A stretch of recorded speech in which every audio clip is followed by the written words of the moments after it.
디스턴스 벡터 라우팅 프로토콜의 문제를 해결하기 위한 또 다른 방법입니다.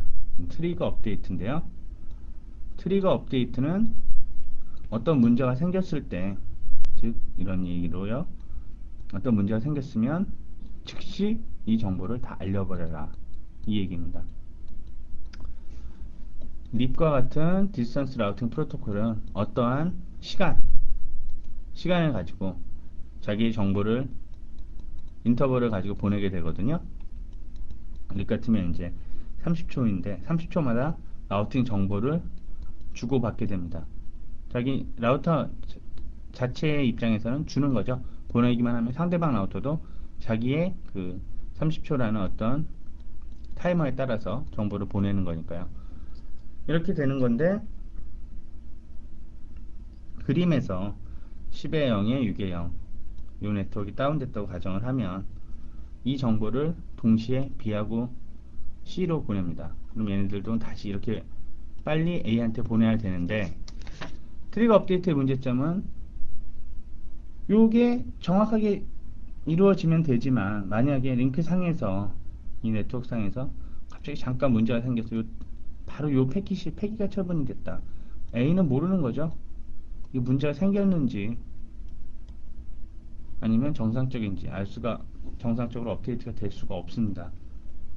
또한 즉 이 문제가 바로 동시에 트리거 업데이트가 일어나서 모든 라우터가 같은 정보를 갖는 어제이션시를 갖는다 그러는데요. 이렇게 갖지를 못하는 거죠. 그래서 이제 문제점이 될 수가 있는데, 그 문제점을 해결하는 방법이 바로 홀드 다운 타이머가 되겠습니다. 그래서 홀드 다운 타이머하고 트리거 업데이트하고 개념이 약간 틀리죠. 개념이 약간 모순이 되죠. 얘는 안정성을 높이기 위해서 무슨 일이 생기면 일정 시간이 지난 후에 트래픽을 보내라, 제가 이렇게 말씀을 드렸는데, 트리거 업데이트는 바로 다 보내는 거다, 문제가 생기면. 서로의 단점을 보완해주는 관계라고 생각을 하시면 됩니다.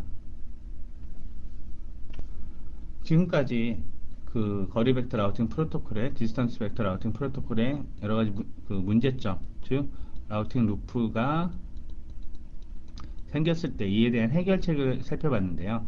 해결책이 서로 이렇게 모순된 것처럼 보이는 거는 하나하나를 따로 쓰는 게 아니라 이 기능들을 결국 복합적으로 같이 사용하게 되거든요.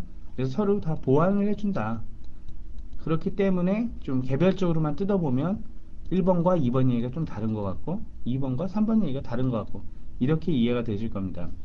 근데 실제 사용할 때는 복합적으로 사용한다. 즉 어떤 이 네트워크에 문제가 생겼을 때 홀드다운 타이머에는 요 어떤 네트워크에 대한 업데이트를 무시한다고 말씀을 드렸죠. B를 기준으로 말씀드리겠습니다. B가 2에서 보냅니다. D가 이제 B한테 야 10의 0에 6의 0 네트워크가 다운이 됐어. 그러면 바로 홀드다운 타이머로 들어가죠. 그렇게 되면 어디서부터, 이 반대쪽에서부터 오는 이 네트워크에 대한 정보를 무시하는 겁니다. A가 야 10의 6의 0, A 입장에서 10의 0의 6의 0, 너 길 몰라? 나는 알아. 어떻게 보낼 건데? C를 통해서 D를 통해서 E. 마찬가지죠. 어차피 안 되는 거죠. 여기가 문제가 생겼으면. 그렇지만 어쨌든 A 입장에서는 아직 못 받았기 때문에 그렇게 얘기를 하는 겁니다. 그렇지만 B는 일정한 시간 동안은 무시해버리는 겁니다. 아니야, 그 길은 실제 갈 수가 없어. 그렇지만 반대로 요 D가 B한테 야 10의 0에 6의 0 다시 살아났어. 그렇게 되면 홀드다운 타이머 중이라도 맨 처음에 자기한테 그 정보를 준 쪽이죠. 준 쪽이 그 새로운 링크 정보를 주면 다시 링크가 살아났다고 인식을 하게 됩니다. 스필토라이즈는 여기서 자기가 준 정보에 대해서는 반대쪽으로 다시 보내지 않는다죠. 즉 A가 아무리 B한테 야 10의 0에 6의 0 이렇게 가면 갈 수 있대. 이런 쪽으로 가면 갈 수 있대. 이렇게 얘기해도 이 정보를 보내봐야 무시가 된다는 겁니다. 왜냐? 스필트 호라이즌. 즉, 이쪽으로 간 정보만 받는 거지. 동일한 정보, 동일한 경로에 대한 정보를 반대쪽으로 올 수가 없는 거죠. 그래서 여기서는 홀드 다운 타이머와 스필트 호라이즌을 동시에 사용한다는 점을 기억하시고요. 그림에서 이름이 조금 틀렸죠. 여기서 스필트 호라이즌과 홀드 다운 타임인데 포이즌 리버스라고 되어 있네요. 라우팅 프로토콜의 특성 두 번째, 링크 스테이트 라우팅입니다. 링크 스테이트 라우팅은 디스턴스 벡터 라우팅 프로토콜과 함께 크게 라우팅 프로토콜을 나누는 두 가지 기준인데요. 링크 스테이트 라우팅 경우 다른 이름으로는 SPF, 즉 Shortest Path First 알고리즘이라고 사용을 합니다. 이 두 개의 프로토콜, 즉 링크 스테이트와 디스턴스 벡터와의 가장 큰 차이점은, 링크 스테이트 프로토콜은 모든 라우터들이 서로 어떻게 연결이 되어 있는지 전체적 구조에 대한 정보를 가지고 있거든요. 구체적으로는 OSPF나 ISIS가 링크 스테이트 라우팅 프로토콜의 그 대표적인 예입니다. 구체적으로 어떤 방식을 통해서 어떻게 이 네트워크 토폴로지를 가지게 되느냐. 링크 스테이트 라우팅을 설정하게 될 경우 각 개별 라우터들은 LSP라는 것을 주고받습니다. LSP는 링크 스테이트 패킷의 약자인데요. 라우터들은 LSP를 주고받음으로써 전체 네트워크에 대한 토폴로지 데이터베이스를 만들게 됩니다. 또 맵이죠. 먼저 그 라우팅 테이블과는 다르게 먼저 이런 어떠한 데이터베이스를 만들게 됩니다. 이 데이터베이스를 가지고 SPF 알고리즘에 따라서 개별 네트워크에 대해서 개별 네트워크에 대한 구성을 하게 됩니다. 그런 이유에 이 정보를 가지고 라우팅 테이블을 만드는 거죠. 좀 더 복잡해 보이죠? 아까 디스턴스 벡터 같으면 그냥 흡수 하나를 가지고 그냥 얼만큼 떨어져 있어? 한 단계. 이렇게 돼야지 한 단계죠. 지금 다이렉트로 붙어 있는 거고, 한 단계, 두 단계. 이렇게 0, 1 흡수가요. 하나 더 떨어져 있으면 2, 또 떨어져 있으면 3, 이런 식으로 그냥 이렇게만 늘어나는데, 링크 스테이트는 이게 아니라 개별적인 경로를 분석을 하게 됩니다. 어느 길이 가장 좋은 길인가, 이런 식으로. 그렇기 때문에 약간 더 복잡하죠. 링크 스테이트의 문제점인데요. 지금 제가 링크 스테이트 라우팅 프로토콜 같은 경우는 제일 아주 간단하게만 설명을 드립니다. 뒤에 OSPF에서 다루게 되고요. 그리고 CCNA 부분에서는 크게 많이 나오진 않습니다. 왜냐, 한 4문제 내지는 5문제, 많아야 한 이 정도만 출제가 되는데요. 왜냐, 아직까지도 내용 자체가 더 상위 과정의 내용이기 때문에 지금은 기본 개념만 이해하시기 바랍니다. 제가 언제나 강의할 때 이 얘기를 자주 드리죠. 어떤 거 특정 부분을 설명할 때는 이 부분은 잘 이해가 안 되시더라도 그냥 넘어가세요. 아니면 기본 개념만 이해하세요. 그 이유는 처음부터 한 술에 배부를 수 없죠. 한 끼에 모든 걸 해결하겠다. 나 밥 한 번 먹고 앞으로 한 달 동안 뭐 안 먹을래. 이럴 수 없는 거죠. 학습도 마찬가지입니다. 네트워크 공부하는데 나 이번 한 달 네트워크 공부하고 앞으로 평생 네트워크 공부 안 해도 되게 할래. 이런 방법 없습니다. 네트워크는 특히 다른 IT와 마찬가지로 엄청나게 빠르게 변화를 합니다. 그렇기 때문에 실무에 가서도 충분히 실력이 있다고 대학원을 나오고 나름대로 많이 연구를 했다 하더라도 실무에 가서면 또 그때 해당하는 기술이 새로 나오게 됩니다. 그렇기 때문에 꾸준히 공부할 수밖에 없는 그런 일이거든요. 상당히 좀 고달픈 일인데, 그렇기 때문에 지금 시작하는 단계에서 여기에 있는 내용을 다 배울 수는 없겠죠. 그렇기 때문에 저는 지금 여러분이 시작을 할 때 바로 이 단계에서 시작을 해서 어느 정도 수준, 저의 목표는 지금 우리의 목표는 CCNA죠. 이 목표를 가기까지 도와드리는 겁니다. 제일 좀 쉽게 또는 중요한 점은 찝어서. 그런데 이 부분을 이해한다고 해서 이 부분을 이해할 때도 가끔은 여기 내용이 안 나올 수가 없겠죠. 최신 동향이나 아니면 좀 더 어려운 내용. 그럴 때는 좀 전에 이런 특징을 설명한 것처럼 아주 간단하게 개념만 그런 게 있다 이렇게 얘기를 드립니다. 그러면 이 단계에서 이런 거를 다 이해할 수 있느냐? 여기 있는 부분은 이해 못하겠죠? 이해 못하지만 이런 그런 게 있었나 보다 이렇게만 알고 있으면 단계를 넘어가서 더 상위 과정을 공부하실 때 이럴 때 그때 얘기했던 게 이거구나. 지금 이 문제가 그때 그거구나.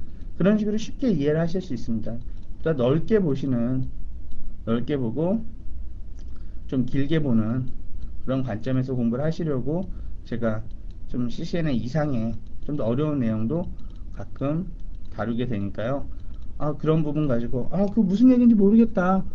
나 책 봐도 모르겠고 다른 자료를 찾아봐도 우리 교재가 모든 걸 다 해결해 주진 않습니다. 공부하시다 보면 뭐 구글이나 다른 서치 엔진을 가지고 구체적인 정보들을 찾아보실 때도 있고요. 시스코 사이트를 찾는다든가 뭐 RFC를 찾는다든가 이럴 수가 있겠죠. 근데 그런 거를 봐도 이해가 안 된다. 그렇다고 그거에 너무 매여서 답답해하지 마십시오. 어차피 시간이 지나면 해결이 될 문제고요. 공부를 계속 하시다 보면 어느 순간 다 그게 그거였어. 이렇게 이해가 되고 특히 또 어느 정도 수준이 가시면 어느 정도 레벨이 딱 되시면 잘 모르는 문제가 있어도 유추해서 찾을 수가 있습니다. 그러니까 지금은 그런 거에 너무 걱정을 하지 마십시오.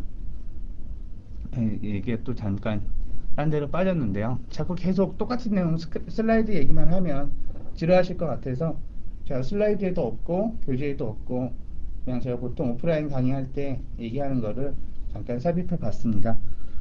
그림을 다시 보시죠. 이제 링크 스테이트 라우팅의 문제점입니다. 여기서 문제가 생겼을 때 문제는 요 10의 0에 4의 0 요 네트워크가 갑자기 다운이 됐다 업이 됐습니다. 이럴 때 어떻게 무슨 문제가 발생을 하느냐. 라우터 D는 요 지금 다 연결이 되어 있죠. 아까 그 그림하고 똑같습니다. 근데 차이점은 밴드위스가 위쪽은 T1이고요. 위는 512K죠. 속도가 2배가 빠르게 됩니다. 밑에가 다운이 되고 업이 됐다. 그랬을 때 순간적으로 다운이 됐다는 정보를 다 보내겠죠. 야, 문제 생겼대. 그러면 A의 기준에서는 문제가 생긴 요 다운이 됐다는 정보를 받겠죠. 어디서? 두 군데서 모두. 그런데 여기서 저 차이점은 하나는 빠르고 하나는 늦죠. 일로 먼저 옵니다. 다운. 좀 있다가 바로 업이 됐어요. 그러면 업이 또 오겠죠. A는 막 계산을 하다가 다운됐어? 한참 순간적으로 계산하고 있는데 다시 업이 됐습니다. 그러면 이제 쓸 수 있겠다. 근데 속도 차로 인해서 이게 512K니까요. 이때 다시 또 메시지가 날라오는 겁니다. 야, 다운됐대. 이거 언제 정보죠? 이거 업되기 전에 정보죠? 그런데 링크 차가 있기 때문에 오게 됩니다. 그래서 이게 링크 스테이트 라우팅 프로토콜의 첫 번째 이제 문제점인데요. 이거에 대한 해결책으로 이제 몇 가지 방법이 있습니다. 그래서 교재 299페이지를 보시면 LSP의 주기적인 업데이트 시간을 줄여서 정보를 즉시 반영하게 한다. LSP가 뭐였죠? 라우터끼리에 주고받는 링크 스테이트 패킷 요거였죠. 요거에 주고받는 시간을 줄여서 OSPF 같은 건 보통 3초거든요. 이걸 더 짧게 할 수도 있는 거죠. 짧게 해서 네트워크 구조 변화에 따른 업데이트 정보를 즉시 반영하게 한다. 또한 LSP 패킷을 브로드캐스트가 아닌 멀티캐스트 그룹으로 구분해서 보낸다. 즉 하나의 네트워크 안에 특정한 라우터들만이 LSP 정보를 주고받게 한다. 이 얘기가 무슨 얘기냐면 큰 네트워크가 하나 있습니다. 그래서 라우터들이 이렇게 있어요. 그래서 서로 다 연결이 되어 있는데 이거는 한번 말씀드렸었죠. 립이나 디스턴스 벡터 라우팅 프로토콜은 RGIP 같은 경우는 어떤 라우팅 업데이트를 브로드캐스트 한다. 즉 특정 어떤 네트워크에서 전체한테 다 보내는 거죠. 자기가 연결되어 있는 사람들한테. 또 이 링크 스테이트 프로토콜은 이 하나의 네트워크를 다시 그룹 에이리어라는 걸로 나눕니다. 하나의 네트워크임에도 이렇게 그룹을 나누는 건데요. 그룹을 나눠서 그룹끼리의 라우터끼리만, 그룹에 있는 특정 라우터끼리만, 여기서 보시면 DR이라고 디자이네이티드 라우터는 DR끼리만 이 정보를 주고받는 겁니다. 그렇게 되면 어떻게 될까요? 범위가 훨씬 줄어들죠. 줄어드니까 보다 빠르게 업데이트를 할 수 있는 겁니다. 그래서 이런 방법으로 링크 스테이트의 문제점을 해결할 수도 있고요. 그 세 번째로 이제 에리어 개념, 지금 말씀드린 에리어 개념을 잘라서 다시 특정 라우터들, 멀티캐스트 그룹에 있는 DR들끼리만 이런 식으로 해결을 할 수가 있습니다. 근데 지금 이 간단하게나마 링크 스테이트 라우팅 프로토콜에 대해서 말씀을 드렸는데, 그러면 여기 있는 주의점은 무엇이냐? 이 점은 제가 얘기 안 해도 뭐 교재 보셔도 이해될 거고, 지금 잠깐 동안 설명했지만 설명을 들어도 좀 의심이 가실, 확신이라기보단 좀 생각이 가실 텐데 되게 복잡해 보이죠? 아까 립 같은 경우 그냥 보내면 끝인데, 서로 브로드캐스트 다 보내면 끝인데 링크 스테이트는 뭔가 계산을 해야 된다, 이렇게 제가 말씀을 드렸잖아요. 그렇기 때문에 라우터의 성능이 좀 더 고성능이어야 합니다. 더 빠른 프로세싱 능력도 돼야 되고요. 메모리도 필요하고요. 대역폭도 물론 더 확보가 돼야겠죠. 그렇기 때문에 라우터의 성능이 떨어지면 이 라우팅 프로토콜이 오동작할 가능성이 큽니다. 그리고 아주 짧은 시간 안에 LSP를 계속 주고받아야 되는데, 아까 3초에 한 번씩 3초 또는 1초 뭐 이런 식으로 해서 막 주고받는데, 그러면 대역폭을 계속 차지하겠죠. 립 같으면 30초에 한 번씩만 보내는데 이거는 1초에 한 번씩 계속 보낸다 그러면 대역폭을 더 차지한다는 단점도 있습니다. 그래서 앞에서, 지금 앞에 장에서 제가 문제점이라고, 해결책이라고 얘기했던 점을 세 가지를 그냥 이런 식으로 정리해 봤고요. 여기서 기억하셔야 될 거는 업데이트 시간을, LSP 패킷의 업데이트 시간을 줄인다. DR 라우터 개념을 만들어서 멀티캐스트 그룹으로 좁혀서 사용한다. 에리어 개념을 만들어서 그 내부 정보만을 DR 라우터들, 에리어 개념을 만들어서 DR 라우터들만이 내부 정보를 기억하게 만든다. 이것입니다. 그리고 이것은 마지막에 교재 299페이지에 있는 AD에 대한 건데요. 즉, Administrative Distance. 라우팅 테이블의 괄호 안에 있는 값이었죠. 이 괄호 안의 값인데, 하나의 네트워크에 대해서 스태틱 루트도 사용하고 립도 사용하고 OSPF도 사용하고 하나의 목적지에 대해서 이렇게 얘기하면 라우터 헷갈리겠죠? 도대체 기준이 뭘 해야 되지? 관리자가 설정도 해주고 립에서도 정보가 오고 OSPF에서도 정보가 오고, 그럼 도대체 뭐가 좋을까? 이 기준이 되는 게 AD입니다. AD에 따라서 이 어드미니스트레이티브 디스턴스에 따라서 라우터는, 그래, 이 루트를, 이 길을 선택하는 게 목적지까지 가기 위한 제일 좋은 방법이야, 이런 식으로 구분을 하게 됩니다. 그래서 직접 커넥트 된 거, 이게 제일 확실하죠. 0, 관리자가 설정해 준 거 1, 그 다음에 external BGP 20, internal EIGRP 90. 그러니까 이러한 방법을 통해서 루트가 들어왔을 때 어느 게 제일 우선순위가 있느냐. 숫자는, 디스턴스는 거리죠. 거리는 짧을수록 좋겠죠. 비용, 코스트도 작을수록 좋겠죠. 프리퍼런스, 선호는 높을수록 좋겠죠. 아까 한번 말씀드렸던 각종 수치값들에 대해서 어느 게 선택이 되느냐, 어느 게 좋은 거냐, 이거는 이런 거에 따라서 좀 틀리다. 개념에 따라서 거리나 비용 이런 거는 작은 게 좋지만 선호도는 높은 게 좋다, 이런 식입니다. 그래서 언제나 요 위 기준으로 여기서부터 먼저 차례대로 선택이 된다는 겁니다. 그래서 직접 연결된 거, 설정해 준 거, BGP, IGRP, OSPF, RIP, External EIGRP, Internal BGP. 요거 헷갈리지 마시기 바랍니다. Internal EIGRP하고 External EIGRP, Internal BGP랑 External BGP. 요 프로토콜들은 인터널과 엑스터널 구분을 하니까요. 요 값들을 기억을 하세요. unknown 255, 즉 이 루트는 없다, 폐기해라, 이 얘기입니다. 그러니까 여기서 주로 지금 CCNA 레벨에서 반드시 기억하실 부분은 IGRP, OSPF, RIP, Static, Connected. 요것들은 아주 자세히 물어보니까요. 즉 간단하게 물어봅니다. RIP의 AD 값이 무엇이냐? 120. 또 이해로 풀 수 있는 문제가 아니죠. 암기로 풀어야 되니까요. 그 값들을 충분히 이해하시기 바랍니다. 이번 장에 대해서는 라우팅 프로토콜에 대해 기본적인 개념에 대해서 살펴봤는데, 구체적인 라우팅 프로토콜, 립이나 OSPF에 대해서 설명을 안 드리고 그냥 그 디스턴스 벡터나 링크 스테이트 이런 식으로 더 상인 개념으로 설명을 드렸기 때문에 더 헷갈리실 겁니다. 다음 장에서는 구체적인 라우팅 프로토콜의 그 설정 방법이나 구체적인 특징들을 보이니까 그 다음 장 10장을 공부를 하시면 좀 더 쉽게 이해를 하실 수 있으실 겁니다. 지금 제가 설명을 드렸을 때 1장부터 6장까지는 기본 개념이라고 말씀드리고 7, 8, 9, 10장 그게 라우팅 파트죠. 라우팅은 사실 CCNA의 핵심이죠. CCNA의 핵심은 크게 라우팅과 TCP/IP 그리고 스위칭 이 세 가지가 사실 주 핵심이 되고, 뭐 보안이나 이런 보안이나 관리, 운영, 디자인 이런 쪽은 뭐 거의 출제가 되지 않습니다.